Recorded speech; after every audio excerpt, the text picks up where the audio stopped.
మిత్రులందరికీ శుభోదయం. Welcome to morning news. ముఖ్యంగా ఎన్ని వెలుగు పత్రికల లావెత్తుతున్నారు. దేశంలో 24% మందికి ఒబేసిటీ. కరోనా తగ్గిన తర్వాత సమస్య. లాక్డౌన్ శారీరక శ్రమ తగ్గడమే కారణం. ప్రతి 10 మందిలో ముగ్గురికి ఉపయోగం. తెలంగాణలో 32% పురుషులకు ఒబేసిటీ. హెల్త్ సర్వే ఫలితాలను ప్రస్తావించిన ఆర్థిక సంస్థ. ఏదైతే పురుషుల్లో 34%, ఓవరాల్ గా దేశంలో 24% ఒబేసిటీ సమస్యతో ఇబ్బంది పడతా ఉంటే తెలంగాణ రాష్ట్రానికి మాత్రం 32% పురుషుల్లో ఒబేసిటీ సమస్య కనిపిస్తా ఉందంటున్నారు. దీనికి అంతటి కారణము శారీరక వ్యాయామం లేకపోవడమే, వర్క్ ఫ్రమ్ హోమ్ చేయడము, లేకపోతే టేబుళ్లకు టీవీలకు అతుక్కొని కూర్చోవడమే తప్ప వేరే కారణం లేదు. శారీరకంగా మనిషి ఒకప్పుడు చెప్పులు లేకుండా నడిచేవాడు. చెప్పులు లేకుండా నడిస్తే మనిషి యొక్క పాదాలకు ఏదైతే ఇసుక రేణువులో లేకపోతే రౌతు ఏదైతే బండ రేణువులు తాకడం వల్ల రక్తం అక్కడి వరకు ప్రసరించేది. కానీ ఇప్పుడు మనిషి ఇంట్లో కూడా చెప్పులతో నడుస్తా ఉన్నాడు. ఎక్కడైతే మనిషి సూర్యరశ్మి పడే ప్రాంతంలో ఉండేవాడు, ఎండల్లో నిలబడేవాడు, ఎండల్లో పనిచేసేవాడు. కానీ ఇప్పుడు పూర్తి స్థాయిలో ఏసీల్లో నిమగ్నమై పనిచేస్తా ఉన్నారు. కాబట్టి వారికి డి విటమిన్ లోపం కూడా ఇబ్బందికరంగా పరిస్థితిగా ఉన్నది. కాబట్టి మనిషి ఎప్పుడైనా తన నడకకు, రక్త ప్రసరణకు మేలు జరిగే విధంగా తన శారీరానికి సూర్యకిరణాలతోటి డి విటమిన్ అందే విధంగా ఆలోచన చేయాలి. తద్వారా ఈ ఒబేసిటీ సమస్యను తగ్గించవచ్చు అనేది మన న్యూస్ ఛానల్ ద్వారా చెప్పడం జరుగుతుంది. ఇకపోతే 3 పార్టీలు 3 ప్లాన్లు. నేటి నుంచి అసెంబ్లీ సమావేశాలు. వ్యూహాలతో కాంగ్రెస్, బీఆర్ఎస్, బీజేపీ రెడీ. అభివృద్ధి, ప్రజా సంక్షేమమే ఎజెండాగా కాంగ్రెస్. బీఆర్ఎస్ ను సైడ్ రోల్ చేసి కీ రోల్లోకి రావాలనుకుంటున్న బీజేపీ. బడ్జెట్ రోజు అసెంబ్లీకి కేసీఆర్ వచ్చే ఛాన్స్. రసవత్తర మాటల పోరు. ప్రశ్నలు, సమాధానాలు, ఎదురుదాడి, సవాళ్లు, ప్రతి సవాళ్లు వెరసి తెలంగాణ రాష్ట్ర రెండవ ప్రజాపాలనలో రెండవ అసెంబ్లీ సమావేశాలకు గాను ఇవాళ 11 గంటలకు స్పీకర్ ఛాంబర్లో కూర్చొని బీఎస్సీ నిర్వహించి ఎన్ని రోజులు అసెంబ్లీ నిర్వహించాలి, ఏ విధంగా ప్రతిపక్షానికి సంబంధించిన బీజేపీ అయితేనేమి, బీఆర్ఎస్ అయితేనేమి వాళ్లకు సంబంధించిన ప్రశ్నల పరంపరను ఏ విధంగా తిప్పుకొట్టాలని ఓవైపు కాంగ్రెస్, మరోవైపు బీఆర్ఎస్ పార్టీ తన ఉనికిని కాపాడుకొని ఏ విధంగానైనా ప్రజల్లో మళ్ళీ తన వైపు ఆకర్షించుకోవాలని ఎదురుదాడి చేయాలనే ఆలోచనతోటి బీఆర్ఎస్. ఇకపోతే బీజేపీ ఉనికి కోల్పోయిన బీఆర్ఎస్ స్థానాన్ని, ప్రతిపక్ష హోదా స్థానాన్ని మేం కైవసం చేసుకొని ప్రజల వైపు నిలబడ్డామని ఒక సందేశం ఇవ్వాలని బీజేపీ.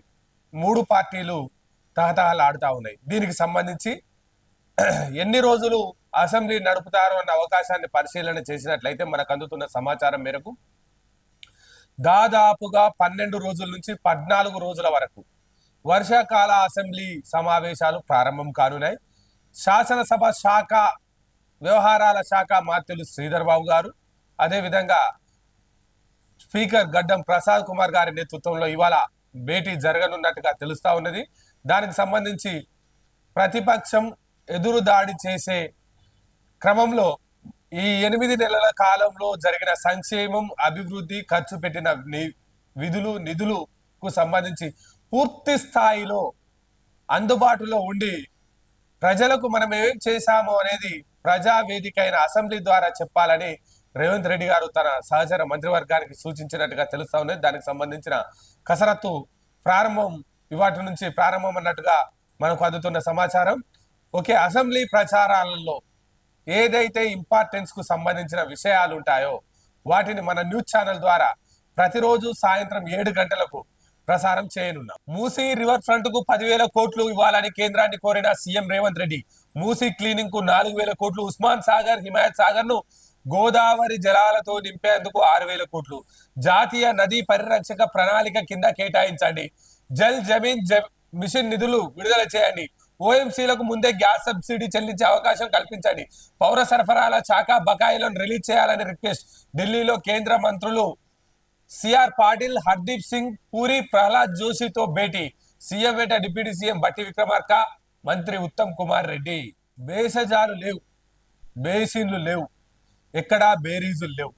తెలంగాణ రాష్ట్ర ప్రజల ఆకాంక్షే ప్రధాన ఎజెండాగా సాగుతున్న ప్రజాపాలనలో మరోసారి తెలంగాణ రాష్ట్ర ముఖ్యమంత్రి, మంత్రివర్గ సహచర్యం, తెలంగాణ రాష్ట్ర ప్రజా ప్రయోజనాలకు అవసరం దృష్ట్యా కేంద్ర మంత్రులను కలిసి తెలంగాణ రాష్ట్రానికి మూసీ రివర్స్ ఫ్రంట్ కు సంబంధించి మూసీ ఆధునీకరణకు సంబంధించి ఒక 4,000 కోట్లు, అదే విధంగా ఉస్మాన్ సాగర్ హియాత్ సాగర్ ను కూడా గోదావరి జలాలతోటి లింకప్ చేయనికి, గోదావరి జలాలతోటి ఎత్తిపోసి హైదరాబాద్ వాసులకు తాగునీరు అందించనీకి ఉపయోగపడే విధంగా 6 కోట్లు, మొత్తం 10,000 కోట్ల రూపాయలను జల్ మిషన్ ద్వారా, ఏదైతే జల్ జీవన్ మిషన్ ద్వారా తాగునీటి అవసరాల కోసం ఏర్పడినటువంటి జల్ జీవన్ మిషన్ ద్వారా అర్బన్ ప్రాంతాల్లో ఉపయోగకరంగా ఉండేటువంటి మిషన్ పథకం కింద 10,000 కోట్ల రూపాయలు ఇవ్వాలని కేంద్ర మంత్రులకు విజ్ఞప్తులు ఇచ్చినట్టుగా మనకు తెలుస్తా ఉంది. ఇకపోతే వరంగల్ సభకు రండి, రాహుల్ గాంధీకి సీఎం రేవంత్ రెడ్డి ఆహ్వానం, ప్రియాంక గాంధీతోను భేటీ, పాల్గొన్న డిప్యూటీ సీఎం బట్టి, మంత్రి ఉత్తమ్, ఏఐసిసి చీఫ్ ఖార్గేకు బర్త్డే విశేష, పార్టీ అగ్రనేతల దృష్టికి రాష్ట్రంలోని స్కీములు, తాజా రాజకీయ పరిణామాలు కూడా. పార్లమెంటు ప్రతిపక్ష నేత ఏఐసిసి అగ్రనేత రాహుల్ గాంధీ గారికి తెలంగాణ రాష్ట్ర ముఖ్యమంత్రి పిసిసి చీఫ్ రేవంత్ రెడ్డి గారు వరంగల్లో మీరేదైతే రైతుల కోసం 2 లక్షల రుణమాఫీ ప్రకటించినారో ఆ రుణమాఫీకి సంబంధించి అడుగులు వేసినాం. ఆ రుణమాఫీకి సంబంధించిన ప్రక్రియ, ప్రజల మనసు గెలుచుకునే ప్రక్రియను పూర్తి స్థాయిలో చేస్తున్నాం. దానికి సంబంధించి రైతు కృతజ్ఞత సభ కింద మీరు తప్పకుండా రావాలని వారితో కలవడం జరిగింది. అదేవిధంగా ఈ రాష్ట్రంలో జరుగుతున్న ఏదైతే 6 గ్యారంటీల అమలుకు సంబంధించి ప్రభుత్వం పైసా కూడబెట్టి ప్రజలకిచ్చిన మాట కోసం కాంగ్రెస్ పార్టీకి సంబంధించిన ఏ మాట ఇచ్చినా మాట మార్చకుండా ప్రజలకు మేలు చేస్తుందన్న జవాబుదారీతనాన్ని నెరవేర్చుతున్నాం. ఆర్థిక ఇబ్బందులు అధిగమించి ప్రజలకు సంక్షేమ పథకాలను అందిస్తున్నామని చెప్పడంతో పాటు రాబోయే రోజుల్లో పిసిసి చీఫ్ మార్పు, అదేవిధంగా 6 క్యాబినెట్ మంత్రులకు సంబంధించిన కొత్త కొలువులకు సంబంధించిన అవకాశాలు, అదేవిధంగా 4 రాష్ట్ర సలహాదారు పదవులకు సంబంధించిన వాటిని కూడా, ఎమ్మెల్సీ ఎన్నికలు, రాజ్యసభకు సంబంధించిన వాటికి సంబంధించిన కూడా చర్చ జరిగినట్టుగా తెలుస్తా ఉన్నది. మీరు వరంగల్ సభకు రావాలని, అదే విధంగా ప్రియాంక గాంధీ గారితో కూడా రాష్ట్ర నాయకత్వం సమావేశమైనట్టుగా మనకు అందుతా ఉన్న సమాచారం. ఉమ్మడి హైదరాబాద్ రంగారెడ్డికి సంబంధించిన జనాలు అత్యంత పవిత్రంగా బోనమెత్తుతారో ఆ బోనమెత్తి ఏదైతే లష్కర్ బోనాలలో భవిష్యవాణిని తమ అదృష్టంగా భావిస్తారో దానికి సంబంధించి ఈ ఏడాది మస్తు వానలు, పంటలు బాగా పండుతాయి, జనాలకు వ్యాధులు రాకుండా చూసుకుంటా, నన్ను నమ్ముకున్న వారిని కాపాడుకుంటా, ఏ ఇబ్బంది రానివ్వను, లష్కర్ బోనాల రంగంలో భవిష్యవాణి వినిపించిన మాతంగి స్వర్ణలత. మీరు ఏది ఇచ్చినా స్వీకరిస్తా, రక్తపాశం ఇవ్వడం లేదు, మీకు నచ్చింది ఇస్తున్నారు, దానినే సంతోషంగా స్వీకరిస్తున్నాను. నా రూపం పెట్టాలి అనుకుంటున్నారు కదా, పెట్టండి. ఎవరు ఏం చేసినా, ఎవరెంత అడ్డుపడినా నా రూపాన్ని నేనే శాశ్వతంగా పెట్టించుకుంటాను. నా గ్రామ ప్రజలు అందరూ నేను సంతోషంగా ఉండడానికి చల్లని శాఖ పెడుతున్నారు. ఈసారి కూడా 5 వారాల పాటు పప్పు బెల్లంతో సాగా పెట్టండి. పాడి పంటలు ఇదివరకులా పండించడం లేదు, మందులు ఎక్కువ వాడుతున్నారు, అందుకే మీకు అనారోగ్యం బారిన పడుతున్నారు. వీటిని తగ్గించుకుంటే వ్యాధులు తగ్గుతాయి, పిల్లలకు గర్భిణులకు ఏ ఇబ్బంది రానివ్వను, అందరూ సంతోషంగా ఆనందంగా ఉండేలా చూసుకుంటారని భవిష్యవాణిని వినిపించారు. రంగం కార్యక్రమంలో మంత్రి Ponnam Prabhakar, PCC general secretary Kota Neelima, ఆలయ ఈవో మనోహర్ రెడ్డి, ఆలయ అర్చకులు పాల్గొన్నారు. ఏదైతే తల్లి భవిష్యవాణి చెప్పిందో, పంటలు ఇదివరకు లాగా చిరుధాన్యాలు పండించడం లేదు, పంటల్లో పెస్టిసైడ్స్ ఎక్కువగా వాడుతున్నారు, మీరు పెస్టిసైడ్ వాడడం వల్లే అనారోగ్య సమస్యలు వస్తున్నాయి, మేలైన ఆహార పంటలు వేయండి, చిరుధాన్యాలను పండించండి, నా రూపాన్ని పెట్టాలని రాష్ట్ర ప్రజలు ఆకాంక్షిస్తున్నారు, ఎవరు ఎంత అడ్డుపడ్డా నా రూపాన్ని నేనే పెట్టించుకుంటాను, చల్లని శాఖ బెల్లం ఇస్తున్నారు కదా, పప్పు దినుసులతోటి నాకు 5 రోజులు భోజనాన్ని పెట్టండి, మీరందరూ చల్లగా ఉండేటట్టు చేస్తాను, మిమ్మల్ని కాపాడుకునే బాధ్యత నాదే అని రంగం భవిష్యవాణి ఎవరైతే స్వర్ణలత గారు చెప్పడం జరిగింది. తద్వారా ఈ రాష్ట్రంలో వానలు పూర్తి స్థాయిలో పడతాయని రంగం భవిష్యవాణి చెప్పిందంటే ఈ రాష్ట్రానికి అనుకూలమైన సంవత్సరం అని ప్రజలందరూ నమ్ముతా ఉన్నారు. కాబట్టి మన న్యూస్ ఛానల్లో ప్రత్యేక కథనం. పోలీస్ స్టేషన్లకు గంజాయి టెస్ట్ కిట్లు, మునుగోడు సెగ్మెంట్ లో ప్రయోగాత్మకంగా అమలు, తొలి టెస్ట్ లోనే 35 మందికి పాజిటివ్, యూరిన్ ద్వారా 2 నిమిషాల్లోనే రిజల్ట్, గవర్నమెంట్ హాస్పిటల్లో డాక్టర్ల పర్యవేక్షణలోనే టెస్టింగ్. ఉక్కు కండరాలు, వజ్రతుల్య శరీరం, మానసిక స్థితి అద్భుతం. 3 పదుల వయసులో ఏదైతే స్వామి వివేకానంద ఈ దేశ యువత గురించి చెప్పిన విషయాలు, భారతదేశం అపార జ్ఞాననిధి, అపార యువ శక్తి ఉన్నటువంటి ఈ దేశంలో ఉక్కు కండరాలతోటి వజ్రతుల్య దేహంతో ఈ దేశంలో ఉన్న భారత యువత ప్రపంచానికి పెను సవాల్ విసురుతున్నది. భారత యువ శక్తిని ఈ ప్రపంచం మైమరిచి చూస్తుంది. అద్భుతాన్ని సృష్టించగల శక్తి భారత యువతకుంది అన్నాడు. కానీ అలా యువత ఎటుపోతా ఉంది? యువత ఏం చేస్తా ఉంది? 3 వయసులో 30 సంవత్సరాల యువత 80 సంవత్సరాల ముసలితనానికి వచ్చింది. డ్రగ్స్, గంజాయి, హెరాయిన్, కొకైన్ లాంటి మత్తు పదార్థాలకు గడిచిన 10 సంవత్సరాల కాలంలో దూరదృష్టి లేని ప్రభుత్వాలు విచ్చలవిడి డ్రగ్స్ వినియోగాన్ని అరికట్టలేకపోవడంతో ఈరోజు యువత పట్టణాలకు, పబ్బులకు మాత్రమే పరిమితమైన డ్రగ్స్ ఇవాళ గ్రామాల్లో, రూరల్ ప్రాంతాల్లో కూడా విచ్చలవిడిగా బైకుల మీద తీసుకొచ్చి విచ్చలవిడిగా తక్కువ ధరకే యువత మత్తుకు బానిసను చేసి తల్లి, తండ్రి, అక్క, చెల్లె మానవతా విలువలు లేకుండా ఉక్రోషంతో, మానవిక కోణంలో కాకుండా మధోన్మాదంతో ఈరోజు పరిస్థితులు ఎక్కడికక్కడ ఇబ్బందికర పరిస్థితి నడుస్తూ ఉంది. ఏ ప్రాంతంలో డ్రంక్ అండ్ డ్రైవ్ టెస్ట్ పెట్టినా 100 మందిలో దాదాపుగా 40 మంది డ్రగ్స్ లేదా మత్తు పానీయాలు లేదా మద్యపానానికి అలవాటయ్యి కేసులు అయితేనే ఉన్నాయి. కానీ మనం ఏం సాధిస్తా ఉన్నాం?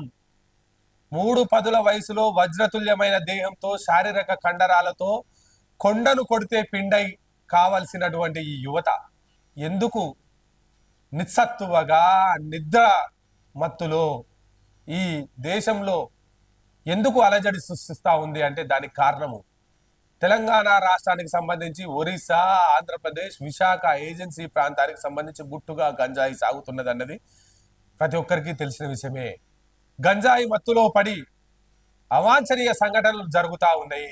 దానికి సంబంధించి తెలంగాణ ప్రభుత్వం, ప్రజాప్రభుత్వం ఒక నిర్దిష్టమైన ప్రణాళికతోటి మొన్న ఈ మధ్యలో ముఖ్యమంత్రి రేవంత్ రెడ్డి గారు కూడా చెప్పడం జరిగింది. దానికి సంబంధించి డ్రగ్స్ లేని రాష్ట్రంగా తెలంగాణ రాష్ట్రాన్ని తీసుకొస్తాం, యువతను నిద్రా వ్యవస్థ నుంచి మేల్కొల్పి యువతను మంచి భవిష్యత్తు వైపు తీసుకెళ్తామని ఏదైతే చెప్పడం జరిగిందో దానికి అడుగులు పడ్డట్టుగా తెలుస్తా ఉంది. మునుగోడు ప్రాంతానికి సంబంధించి చుండూరు మునుగోడు ప్రాంతానికి సంబంధించిన పోలీస్ స్టేషన్లో గంజాయి కిట్లను ఏర్పాటు చేయడం జరిగింది. దాదాపుగా నిన్న ఒక్కరోజే గంజాయి కిట్లను ఏర్పాటు చేసి యూరిన్ టెస్ట్ ద్వారా శాంపిల్ సేకరిస్తే 100 మందిలో 42 మంది అంటే 22 మంది డ్రగ్స్ వాడినట్టుగా, గంజాయి వాడినట్టుగా తెలుస్తా ఉన్నది. ప్రతి పోలీస్ స్టేషన్లో డ్రగ్స్ సంబంధించిన కిట్లను ఉంచాలని ప్రభుత్వం ఒక ప్రాథమిక అంచనాకు వచ్చినట్లయింది.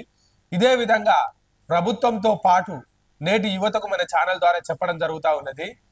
మీలో ఉన్న దాగున్న శక్తిని నశింపజేసి మిమ్ముల ఏదైతే ఉద్వేగం భరితం వైపు, ఏదైతే మీ మానసిక స్థితిని ఇబ్బంది పెట్టి మిమ్మల్ని నిద్రా వ్యవస్థకు పంపించేటువంటి డ్రగ్స్ కు దూరంగా ఉండాలని మనం ప్రత్యేక కథనం ద్వారా చెప్పడం జరుగుతుంది.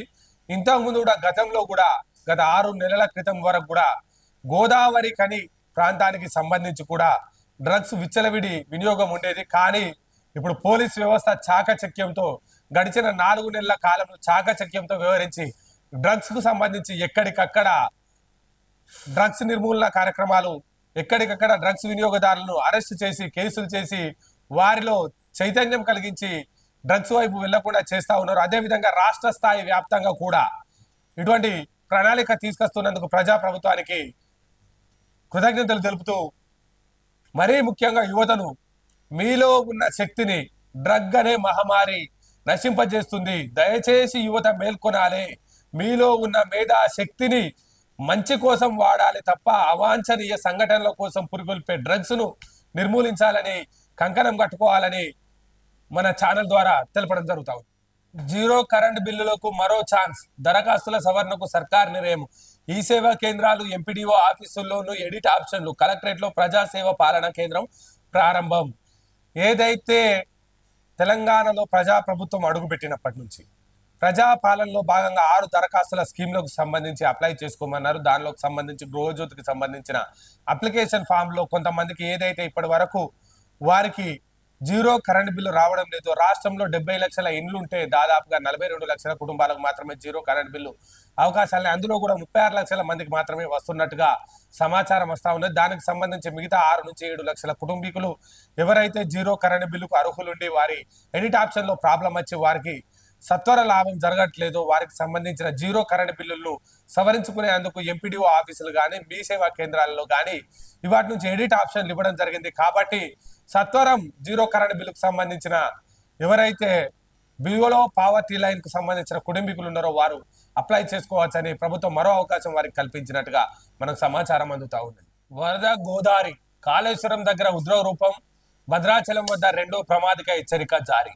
మేడిగడ్డ బ్యారేజ్ నుంచి 9.54, సమ్మక్క సాగర్ దగ్గర 10.15 లక్షల క్యూసెక్ల అవుట్ ఫ్లో, 48.8 అడుగులకు చేరనున్న నది మంగళవారం 54 అడుగుల వరకు వచ్చే అవకాశం. సురక్షిత ప్రాంతాలకు ముప్పు, గ్రామాల ప్రజల తరలింపు. ఛత్తీస్గఢ్, ఒడిశా, ఆంధ్రాలకు స్తంభించిన రవాణా. 3 జిల్లాల్లో రెడ్ అలర్ట్. గోదారమ్మకు మంత్రి సీతక్క పూజలు.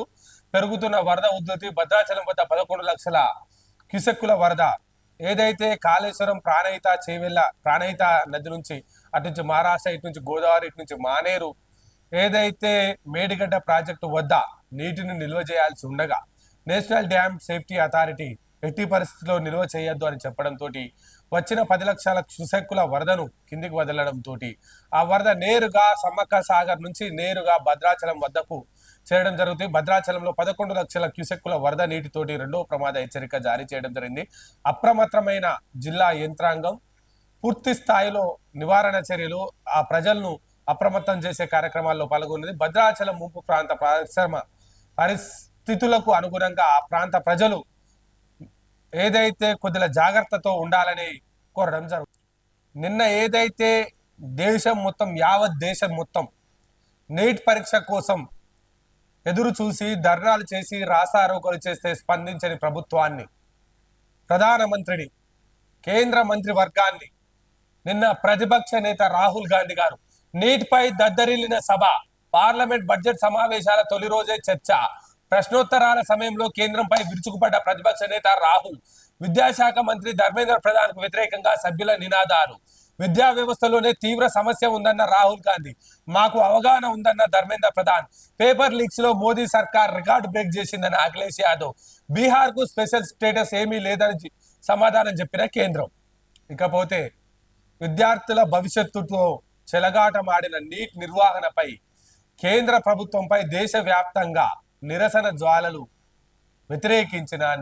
జ్వాలలు పేట్రేగిపోయిన కేంద్రం ఎక్కడా స్పందించలేదు. నిలువెత్తు మాట కూడా నీట్ పై సమాధానం చెప్పలేదు. చివరకు సుప్రీంకోర్టు వద్దకు వెళ్ళి నీట్ పై గలమెత్తడం జరిగింది విపక్షాలు అన్ని కలిపి. కానీ ఏడైతే అవకాశం రాలేదు, ఎక్కడైతే నీట్ పై ప్రజలకు సమాధానం చెప్పాల్సిన ప్రభుత్వం పారిపోయిందో దానికి సంబంధించి ప్రజల గొంతుకగా, ప్రజల పక్షాన, విద్యార్థుల గొంతుకనై నేనున్నా అని చెప్పి నీట్ పై కేంద్ర ప్రభుత్వంపై ఎదురుదాడి చేసి కేంద్ర ప్రభుత్వంపై ప్రశ్నలతో ఉక్కిరి బుక్కిరి చేసినటువంటి ప్రతిపక్ష నేత రాహుల్ గాంధీ గారు, దానిపై ధర్మేంద్ర ప్రధాన్ గారు ఏదైతే వారు విద్యాశాఖ మంత్రిగా ఉన్నారో వారు మాకు అవగాహన ఉంది, లేనిపోని సందేహాలు చెప్పొద్దని వారు కూడా రాహుల్ గాంధీ గారికి సూచించడం జరిగింది. కానీ అఖిలేష్ యాదవ్ గారు, యూపీకి చెందిన అఖిలేష్ యాదవ్ గారు మాత్రం ఈ దేశంలో ఏ పోటీ పరీక్ష పెట్టినా రికార్డు స్థాయిని, పేపర్ లీక్స్ లో రికార్డు స్థాయిని మించిపోయింది. వరల్డ్ రికార్డు ఇవ్వచ్చు, లిమ్కా బుక్ లో వరల్డ్ రికార్డుగా దేశ పరీక్షలను పెట్టచ్చు అని చెప్పి సెటైర్లు వేయడం జరిగింది. దీనికి సంబంధించి నీట్ పై ఇంకా రానున్న కాలంలో ఏం జరుగుద్దో మనం చూడవచ్చు. దివ్యాంగ సోదరులకి మానసికంగా దృఢంగా ఉన్నప్పటికీ శారీరకంగా అనుకోని సంఘటన వల్ల, లేకపోతే వారి పుట్టుక జన్యులోపం కారణంగా ఏదైతే దివ్యాంగుడిగా తయారైతాడో, మనలో ఉన్న మానవీయ కోణంతో అట్టి దివ్యాంగునికి మనం సహాయం చేయకపోయినా పర్లేదు, కానీ వ్యక్తిగతంగా వారి మానసిక స్థితిని, వారి శారీరక స్థితిని తప్పుగా మాట్లాడితే ఎట్లా అని ఇవాళ సభ్య సమాజం మొత్తం వేలెత్తి చూపుతా ఉంది. దానికి సమాధానాలు చెప్పాలి మేడం, మీరు దానికి సమాధానం చెప్పాలి. స్మితా మేడం ఎవరిది వైకల్యం? స్మితా సబర్వాల్ మేడం, మీరు ఎప్పుడైనా ఎవరెస్ట్ శిఖరం ఎక్కారా? భరతనాట్యం చేసి చూపించారా? ఒక్కరినైనా ఒలింపిక్స్ లో పాల్గొని మెడల్ సాధించారా? కానీ సివిల్స్ లో కొని హైయెస్ట్ స్కోర్ అయినా సాధించారా? కానీ ట్రైన్ లో నుంచి దొంగలు తోసేస్తే ఒక కారును పోగొట్టుకొని వెన్నెముక గాయాలకు గురైన అరుణిమా సిన్హా ఎవరెస్ట్ శిఖరాన్ని ఎక్కింది. ఎవరెస్ట్ ను అధిరోహించిన ప్రపంచంలోనే తొలి ఫ్యూయల్ యాంపిటీగా ఘనత సాధించింది. యాక్సిడెంట్ లో ఒక కాలును పోగొట్టుకున్న సుధా చంద్రన్ భరతనాట్యంలో మేటిగా నిలిచింది. స్పైన్ ట్యూమర్ వల్ల నడుం కింది భాగంతో కదలికలు కోల్పోయిన పట్టుదలతో పారా ఒలింపిక్స్ లో పాల్గొని దేశానికి మెడల్ తెచ్చిన తొలి ఫిమేలియర్ పారాలంపియన్ గా సత్తా చాటింది దీపా మాలిక్. స్కోపోలియన్ సమస్య బారిన పడిన ఈరా సింగాల్ 2014 సివిల్స్ లో హైయెస్ట్ స్కోర్ గా నిలిచిన తొలి దేశంలోనే దివ్యాంగ మహిళగా స్కోర్ సాధించింది. ఇప్పుడు చెప్పండి మేడం, వీళ్ళలో ఏ ఒక్కరైనా కాళ్ళు చేతులు ముఖం అన్ని బాగున్నా మీకన్నా తీసిపోయారా? వీళ్ళలో ఏ ఒక్కరి సామర్థ్యమైనా మీకన్నా తక్కువైందా మేడం? దివ్యాంగులంటే దివ్య అస్త్రాలు కలిగిన ప్రజలు, దివ్య అస్త్రాలు కలిగిన మనుషులు అని అర్థం. కానీ వారిని తక్కువ చేసి మాట్లాడితే మీలాగా సంస్కారం ఉన్న వ్యక్తులు కూడా తప్పుగా మాట్లాడితే సమాజానికి ఏం మెసేజ్ ఇస్తున్నారు అని అడిగారు. మీరేమన్నారు మేడం? ఒక దివ్యాంగుడిని ఏ ఎయిర్లైన్ సంస్థ అయినా పైలట్ గా నిర్మించుకుంటుందా? ఒక దివ్యాంగుడు సర్జన్ అయితే మీరు నమ్ముతారా అన్నారు కదా మేడం. మీరు గుర్తుంచుకోండి దానికి సమాధానం. పుట్టుకతోనే రెండు చేతులు లేక ప్రపంచంలో లేకపోయినప్పటికీ కూడా ప్రపంచంలో తొలి ఫిమేల్ ఆర్మ్లెస్ పైలట్ గా లైసెన్స్ పొంది విమానాలు నడిపిన దివ్యాంగురాలు జెసికా కాక్స్. మీరు అన్నారు కదా దివ్యాంగురాలకి విమానం ఇస్తారా అని. జెసికా కాక్స్ అనే అమెరికా ఫిమేల్ విమాన రైడర్, పుట్టుకతోటి అంగవైకల్యం. మీరు చెప్పారు కదా ఏదో ఏ డాక్టర్ నైనా మీరు నమ్ముతారా సర్జన్ ఉన్నారని. దానికి సంబంధించి చిన్నప్పుడే పోలియో బారిన పడి కష్టపడి డాక్టర్ అయి సర్జన్ గా పేరుగాంచిన డాక్టర్ సత్యేంద్ర సింగ్ గురించి, పోలియో బాధితులైన అంకాలిస్ట్ గా ఎదిగిన డాక్టర్ సురేష్ హర్రామ్ అద్వానీ గురించి మీకు తెలిసి ఉండకపోవచ్చు. ప్రపంచ ప్రఖ్యాత scientist Stephen Hawking, Louis Braille, Helen Keller వాటి వాళ్ళ గాథలు కూడా మీ మనసుకు తట్టి ఉండకపోవచ్చు. కేంద్ర మంత్రిగా అనేక శాఖలు విజయవంతంగా నిర్వహించి మీలాంటి ఐఏఎస్ ఆఫీసర్లను ఎంతో మంది ముందుండి నడిపించిన ఉత్తమ పార్లమెంటేరియన్ కాంగ్రెస్ పార్టీకి చెందిన జైపాల్ రెడ్డిని కూడా మీరు మర్చిపోయి ఉండవచ్చు. ఇలా మీరు ఆలోచన చేయండి మేడం. మనసుకు వికలాంగత ఉండద్దు మేడం. మనిషిలో వికలాంగత ఉంటే తప్పు కాదు, కానీ మనసుకు వికలాంగత ఉండద్దు. మనం చూసే దాంట్లో చిన్న చూపు ఉండద్దు అని తెలంగాణ యావత్ ప్రజానికం మీకు చెప్తా ఉంది మేడం. మిమ్మల్ని తప్పుగా మాట్లాడాలన్న ఉద్దేశం కాదు, కానీ దివ్యాంగులంటే దివ్యమైన అస్త్ర శస్త్రాలతోటి ఈ భూమి మీదకి వచ్చిన మానవులు అని మీరు గుర్తించండి మేడం. వారిలో ఉన్న ప్రతిభను గుర్తిస్తాం, వారికి బాసటగా నిలుద్దాం. అంతేగాని వారిని చులకన చేసినంత మాత్రాన వారు చిన్నవారైపోరు. మన మనసు చులకనైతుంది. మనం బలమైన వ్యవస్థతోటి ఉండాలి తప్ప వారిని బలహీనపరిచే వ్యవస్థతోటి మాట్లాడకూడదని వైనాల రాజు న్యూస్ ఛానల్ ద్వారా మీకు చెప్పడం జరుగుతా ఉంది. లోకల్ న్యూస్ కి స్వాగతం. లోకల్ న్యూస్ కి వచ్చేసరికి రాష్ట్ర ఐటీ శాసనసభ వ్యవహారాల శాఖ మంత్రులు 310 సమావేశంలో పాల్గొన్న ఐటీ మంత్రి శ్రీధర్ బాబు గారు 317 జీవోపై రాష్ట్ర సచివాలయంలో జరిగిన కేబినెట్ సబ్ కమిటీ సమావేశంలో రాష్ట్ర మంత్రి దుద్దిల్ల శ్రీధర్ బాబు గారు పాల్గొన్నారు. 317 జీవోపై రాష్ట్ర వైద్య ఆరోగ్య శాఖ మంత్రి దామోదర్ రాజనరసింహ అధ్యక్షతన కేబినెట్ సబ్ కమిటీ సచివాలయంలో సమావేశం జరిగింది. మంత్రులు శ్రీధర్ బాబు గారు, పొన్నం ప్రభాకర్ పాల్గొన్నారు. 317 అధికారులతో 317 జీవో అధికారులతో మంత్రులు సమీక్ష సమావేశం నిర్వహించి సబ్ కమిటీ సమావేశంలోని వివిధ శాఖల ఉన్నతాధికారులు నవీన్ మిట్టల్, మహేష్ కుమార్ ఎక్కాదత్, హోంశాఖ ముఖ్య కార్యదర్శి Ravi Gupta, police recruitment board chairman Srinivasarao, additional DG Shikha Goyal, రాష్ట్ర వైద్య ఆరోగ్య శాఖ కార్యదర్శి శ్రీమతి క్రిస్టియానా, సాంకేతిక విద్యాశాఖ commissioner Srimathi Devasena, intermediate board director Shruti Oja, social welfare residential గురుకులాల కార్యదర్శి శ్రీమతి అలుగువర్షిని, సోషల్ వెల్ఫేర్ ముఖ్య కార్యదర్శి ఎన్ శ్రీధర్, పంచాయతీరాజ్ శాఖ ముఖ్య కార్యదర్శి అలోక్ కుమార్, ఆయుష్ డైరెక్టర్స్ ప్రశాంతి, విద్యాశాఖ సంచాలకులు వెంకట నరసింహారెడ్డి, వైద్య శాఖ ఆరోగ్య ఉన్నతాధికారులు వినయ్ కృష్ణారెడ్డి, భూసాని వెంకటేశ్వర్లు తదితర వివిధ శాఖల ఉన్నత ప్రభుత్వాధికారులు పాల్గొన్నారు.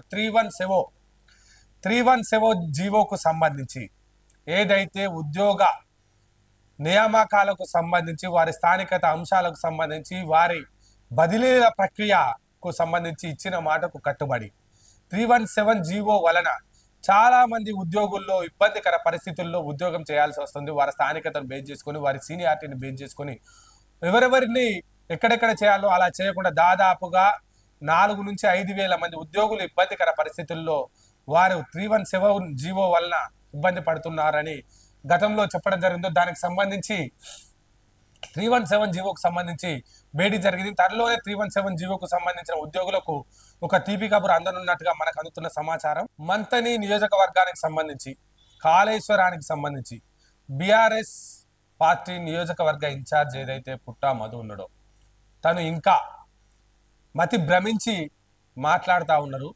దయచేసి వారికి ఒక సలహా సూచన, ఎవరన్నా వారిని ఒక మంచి సైకియాటిస్ట్కు చూపించవలసిందిగా కోరుతా ఉన్నాం. ఎందుకంటే మొన్నటికి మొన్న ఈ నియోజకవర్గంలో ఏం జరుగుతుందో కూడా తెలియని విధంగా హైదరాబాద్ కేంద్రంగా తెలంగాణ భవన్ కేంద్రంగా ప్రెస్ మీట్ పెట్టి పోలీసులను తప్పుగా మాట్లాడి అవాంఛనీయ సంఘటనలు జరిగే విధంగా మాట్లాడడం జరిగింది. మళ్ళా తరువాత ఏదైతే మంత్రి మున్సిపల్కు సంబంధించి మంత్రి మున్సిపల్ చైర్మన్కు సంబంధించి ఇదే విధంగా తప్పుగా మాట్లాడడం జరిగింది. గతంలో కూడా వామన్ రావు దంపతుల హత్య కేసుకు సంబంధించి ఆదివరహ స్వామి క్షేత్రంలో ప్రమాణం చేస్తానని గజనీలా మర్చిపోవడం జరిగింది. తర్వాత కూడా ఇసుక లారీలకు సంబంధించి ఒక్కో లారీలో 100 టన్నుల ఇసుక వెళ్తుందని తప్పుగా మాట్లాడడం జరిగింది. అదేవిధంగా ఓడేడుకు సంబంధించి బ్రిడ్జి ఘటనలో తన ప్రభుత్వంలో కట్టిన దానికి కూడా తప్పుగా మాట్లాడడం జరిగింది. ఇప్పుడు కూడా కాళేశ్వరం ప్రాజెక్టుకు సంబంధించి మీరన్నట్టుగా 10 లక్షల క్యూసెక్కుల నీటికి సంబంధించిన నీరు మేడిగడ్డ అంబటిపల్లి మేడిగడ్డ నుంచి కిందికి తరలిపోతున్నది. మీరు చెప్పిందే తరలిపోతుంది. మేము కూడా అంటాను, మేడిగడ్డ ప్రాజెక్టులో నిల్వ చేయాల్సిన 10 లక్షల క్యూసెక్కుల నీరు కిందికి తరలిపోతా ఉంది. ఈ పాపం ఎవరిది? ఈ ఘనకార్యం చేసిన గనుడు ఎవడు? ఈ పాపం అక్షరాల బీఆర్ఎస్ పార్టీకి సంబంధించింది. మేడిగడ్డ ప్రాజెక్టు కుంగిన రోజు ఏం చేసిరా? మీ దగ్గర ఉన్న అధికారులను తీసుకుపోయి కాళేశ్వరం మాదాపూర్కు సంబంధించిన పోలీస్ స్టేషన్లో ఎవరో తీవ్రవాదులు బాంబు పెట్టిర్రు, అందుకే కుంగిపోయిందని ఎఫ్ఐఆర్ చేయించారు. నిజమా కాదా? నిజం. రెండోది, మేడిగడ్డ కుంగిపోయిన తర్వాత ఒకటే ఒక పిల్లర్ కుంగిపోయింది, మేడిగడ్డ అంతా బాగా చక్కగా ఉంది అని మాట్లాడేది. నిజమే కదా? మరి నేషనల్ డ్యామ్ సేఫ్టీ అథారిటీ వచ్చి ఈ దేశంలోనే అత్యున్నత డ్యామ్ పరివాహక ప్రాంతాలను, ఈ దేశ నదీ పరివాహక ప్రాంతాలను కాపాడుతూ ఈ దేశ జనవనరుల శాఖ ఆధ్వర్యంలో నడుస్తున్నటువంటి నేషనల్ డ్యామ్ సేఫ్టీ అథారిటీ వచ్చి రిపోర్ట్ చేసింది. లోపాభుష్టమైన అత్యంత ధనదాహంతో నిర్మించినటువంటి project Kaleshwaram project. Kaleshwaram project పనులన్నీ డొల్ల. కాళేశ్వరం ప్రాజెక్టు వల్ల కాళేశ్వరం ప్రాజెక్టు పూర్తిగా కొట్టుకపోయి కాళేశ్వరం ప్రాజెక్టు విచ్ఛిన్నమయ్యే పరిస్థితి ఉంది అని చెప్పడంతో హుటాహుటిన స్పందించిన ప్రభుత్వం, తెలంగాణలో ప్రజాప్రభుత్వం రాగానే ఆ నేషనల్ డ్యామ్ సేఫ్టీ అథారిటీ ఇచ్చిన రిపోర్ట్ ప్రకారం దానికి రిపేర్ చేయడం జరిగింది. తర్వాత మొన్న ఏదైతే జూన్ 18, 19 నాడు మనకున్న సమాచారం మేరకు, కొంచెం డేట్ అటు ఇటు అయినా no problem, national dam safety authority మళ్ళీ వచ్చి కాళేశ్వరాన్ని చెక్ చేసింది. మేడిగడ్డ పనులు అంతంత మాత్రమే నడుస్తా ఉన్నాయి. అన్నారం సుందిలకు సంబంధించి పనులు పూర్తి స్థాయిలో కావచ్చినాయి. కానీ మేడిగడ్డలో నీటి నిల్వ చేయడం వల్ల మేడిగడ్డకు సంబంధించిన ప్రాజెక్టు పూర్తిగా కుప్పకూలుతుంది అని రాష్ట్ర ప్రభుత్వాన్ని హెచ్చరించి మేడిగడ్డలో నీటి నిల్వను ఉంచకూడదు, త్వరితగతిన వచ్చిన నీరును వచ్చినట్టే కిందికి వదలండి అని చెప్పడం జరిగింది.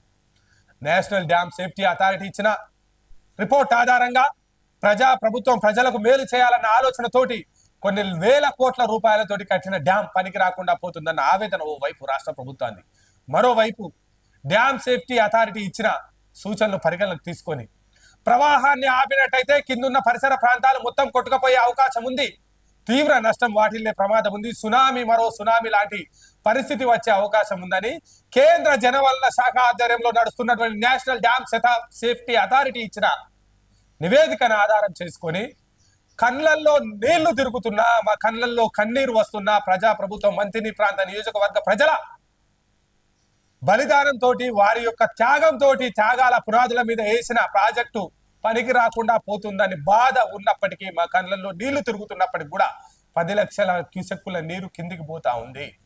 వదిలేస్తున్నాం, కాపాడుకునే ప్రయత్నం చేస్తే పూర్తిగా మోసం జరుగుతూ ఉందన్న బాధతో మేమున్నాం. కానీ సోయిలేని మీరు చేసిన తప్పులన్నీ చేసి మీరు చేయాల్సిన తప్పులన్నీ చేసి ధనయజ్ఞంగా మార్చి రాజగృహాలు కట్టుకొని అద్దాల మేడలు కట్టుకొని సూట్ వేసుకొని బూట్ వేసుకొని మేడిగడ్డ ప్రాజెక్ట్ కాడిపోయి చెప్పేది ఏందయ్యా 10 లక్షల నీరు కుసెక్కుల నీరు కిందికి పోతా ఉంది. అదే కదా మేము చెప్పేది. 10 లక్షల నీరు 10 లక్షల క్యూసెక్కుల నీరు మీరు చేతగాని తనంతో కట్టిన బరేజ్ వల్ల బరేజ్ లో నీటి నిల్వ చేయాల్సిన బరేజ్ లో నీళ్లు వదిలేయాల్సిన పరిస్థితి తెస్తా ఉన్నారు అని మేము అదే చెప్తా ఉంది. మళ్ళీ అదే అబద్ధాన్ని మీరు వదిలేసి అదే కదా చెప్పేది. నేషనల్ డ్యామ్ సేఫ్టీ అథారిటీ, కేంద్ర జలవనరుల శాఖ, మన రాష్ట్ర జలవనరుల శాఖ, దానికి సంబంధించిన పీసీ గోస్ కమిషన్ కూడా నడుస్తా ఉన్నది. అధికారులను, ఉన్నతాధికారులను, ఈ ఇరిగేషన్ ఆఫీసర్లను, ఒక్కొక్కరిని, కాంట్రాక్టర్లను అందరిని పిలిచి కూర్చుండబెట్టి మాట్లాడుతూ ఉంది కదా. ఎట్టి పరిస్థితుల్లో ఆ డ్యామ్ లో నీటి నిల్వ చేయడానికి అవకాశమే లేదంటున్నారు కదా. మళ్ళీ దాన్నే పట్టుకొని నీరు పోతా ఉంది అని మాట్లాడితే ఎట్లనయ్యా? మీ మానసిక పరిస్థితి పూర్తిగా ఇబ్బందికరంగా ఉన్నట్టుగా కనిపిస్తా ఉంది సోదరా. మీ మానసిక పరిస్థితిని మంచిగా చేసుకోండి. తప్పుడు మాటలతోటి, తప్పుడు వాగ్దానాలతోటి ప్రజలు మభ్యపెట్టే ఆలోచన చెయ్యకండి. మీకు దేవుడు అన్ని విధాలా మంచి చేయాలని కమాన్పూర్ మండల కాంగ్రెస్ పక్షాన కోరుతా ఉన్నాం. కానీ మీరు తాపకు మీకు ఎవరు సజెషన్ ఇస్తున్నారో మాకు తెలియదు. ప్రతి ఇష్యూలో తప్పుగా మాట్లాడి సులకనయ్యి మంతని నియోజకవర్గానికి సంబంధించిన బీఆర్ఎస్ ఇన్ఛార్జిగా ఉన్న మీరు మీ మతిస్థిమితం లేనట్టు మాట్లాడడం మాకు ఆశ్చర్యాన్ని కలిగిస్తా ఉన్నది. మీరు ఏం చేయాలి? బరేజ్ లో నీరు నిల్వ అయితే కాంగ్రెస్ ప్రభుత్వం అబద్ధం చెప్పింది. బరేజ్ లో నీరు నిల్వ జరిగింది, తద్వారా లక్షల ఎకరాలకు నీరు వస్తా ఉంది, బరేజ్ లో చిన్న లోపమే జరిగింది అని ప్రెస్ మీట్ పెట్టాలి. బరేజ్ నుంచి నీళ్లు వెళ్ళిపోతే ఎందుకు ప్రెస్ మీట్ పెట్టడం? బరేజ్ లో నీళ్లు ఆపుకోవడం కోసమా? ఆ బరేజ్ ను కట్టింది ఎందుకోసం? బరేజ్ కట్టినా నీళ్ళు వెళ్ళిపోతున్నాయి. బరేజ్ కట్టక ముందు కూడా నీళ్లు వెళ్ళిపోయేది భద్రాచలం, లేదంటే సముద్రంలోకి పోయేటి. ఆ బరేజ్ కట్టి ఏం లాభం? అన్ని లక్షల కోట్లు కట్టి ఆ బరేజ్ లో నీటి నిల్వ చేసి అక్కడ నుంచి నువ్వు అన్న కొండ సాగర్, కొండపోచమ్మ, మల్లన్న సాగర్ నీటిని పంపించి శ్రీపాద ఎల్లంపల్లికి పంపిస్తే కదా రైతులకు మేలు జరిగేది. కానీ దాని పునాదులే వీక్ అయినాయి. దాని పునాదులు ఇసుక మేటల మీద వేసిర్రు, బొగ్గు చూరుల మీద వేసిర్రు. ఆ బరేజ్ లో నీటి నిల్వ సామర్థ్యం కనుక ఉండేది ఉంటే ఆ ఉధృతికి, ప్రెషర్ కు పెరిగి బరేజ్ ఒక్కసారిగా కుప్పకూలి సునామీ లాంటి ప్రమాదం ఏర్పడే అవకాశం ఉందని పెద్దలు నేషనల్ డ్యామ్ సేఫ్టీ అథారిటీ చెప్పింది కదా.